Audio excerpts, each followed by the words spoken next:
Also new, a night of fun turns into a wrestling match that ends in a man being shot.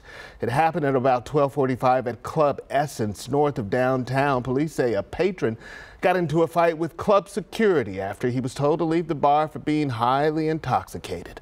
Another man then jumped into the scuffle, putting the guard into a chokehold.